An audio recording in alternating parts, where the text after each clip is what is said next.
వైఎస్ఆర్ కడప జిల్లా బద్వేల్లో వైఎస్ఆర్సీపీ ఆధ్వర్యంలో ప్రజలు నాయకులు రోడ్డెక్కి నిరసన తెలిపారు. ఎమ్మెల్సీ డీసీ గోవింద్ రెడ్డి నేతృత్వంలో విద్యార్థులు, యువత, మహిళలు, పార్టీ నాయకులు, కార్యకర్తలు భారీ సంఖ్యలో పాల్గొన్నారు.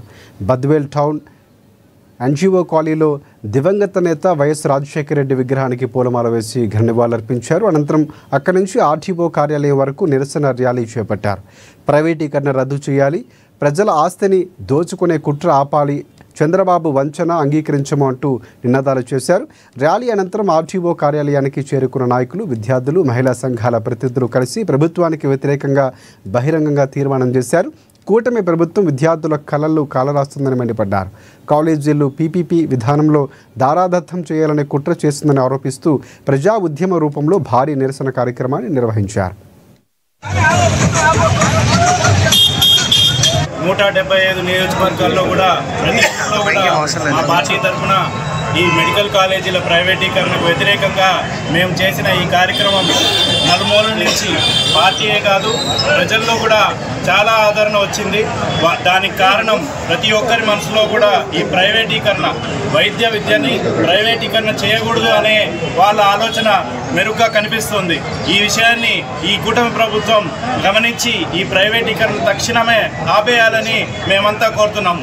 మీ అందరికీ తెలుసు, 19 నుంచి 24 వరకు జగన్మోహన్ రెడ్డి సార్ 17 మెడికల్ కాలేజీలకు 8,500 కోట్ల వ్యయంతో పర్మిషన్స్ తీసుకురావడం జరిగింది. అందులో 5 medical colleges Jaganmohan Reddy sir హయాంలోనే పూర్తి అవ్వడం జరిగింది. పులివెందుల, పాడేరు మెడికల్ కాలేజెస్ పూర్తి అయినా కూడా ఈ ప్రభుత్వం వచ్చిన తర్వాత ఎన్ఎంసీ 50 సీట్స్కి పర్మిషన్ ఇస్తే కూడా ఈ ప్రభుత్వం, కూటమి ప్రభుత్వం అధికారంలోకి వచ్చిన తర్వాత మేము నిర్వహించలేము అని రాసించిన ప్రభుత్వం కేవలం మన మొత్తం ఇండియాలో ఈ కూటమి ప్రభుత్వమే ఉంటుంది. ఎవరైనా మెడికల్ కాలేజీలు పర్మిషన్ తెచ్చుకోవడము, శాంక్షన్ తెచ్చుకోవడం గొప్ప, తెచ్చుకున్న వాటిని కూడా మేము నిర్వహించలేము అనే ప్రభుత్వం ఈ కూటమి ప్రభుత్వం ఒకటే. ఈనాడు కూటమి ప్రభుత్వం అనేకమైనటువంటి అనైతిక చర్యలు, మరి ప్రజా వ్యతిరేక చర్యలు ఏ విధంగా తీసుకుంటా ఉన్నాయో మీ అందరికీ తెలుసు. చంద్రబాబు నాయుడు గారు నేను సంపదను సృష్టిస్తాను అని చెప్పేటువంటి ఆయన ప్రతి నెల కూడా 10,500 కోట్ల రూపాయలు అప్పు చేస్తున్నారు. ఇప్పటికే ఈ 15 నెలల్లో 1,50,000 కోట్ల రూపాయలు అప్పు చేశారు. జగన్మోహన్ రెడ్డి గారిని ముందు దూషించారు. ఆయనంతా కూడా అప్పులు చేస్తూ ఉందని చెప్తున్నారు.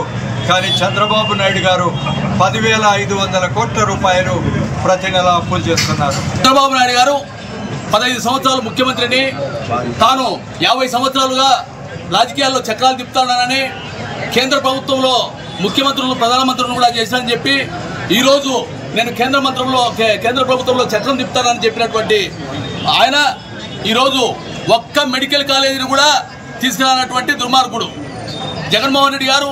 మధ్యలో 2 ఏళ్ళు కరోనా పోయినా సరే 3 సంవత్సరాల్లో 17 మెడికల్ కాలేజీలు కేంద్ర ప్రభుత్వం కొట్లాడి తీసుకొచ్చాడు. అందులో 7 కాలేజీలు పూర్తి చేశాడు. 10 కాలేజీలు కూడా వివిధ దశల్లో ఉన్నాయి. ఈరోజు చంద్రబాబు నాయుడు గారు ఈ కాలేజీలు ప్రైవేట్ పరం చేస్తా అంటున్నాడు. రాష్ట్ర వ్యాప్తంగా మన గ్రామ స్థాయి నుంచి పట్టణ స్థాయి వరకు కూడా ఈ ప్రభుత్వ మెడికల్ కళాశాలలో ప్రైవేట్ పరం చేస్తూ ఉన్నటువంటి ఈ ఉద్యమాన్ని ప్రజా ఉద్యమంగా తీసుకుపోయి ప్రజలందరికీ కూడా వివరించి చెప్పడం జరిగింది.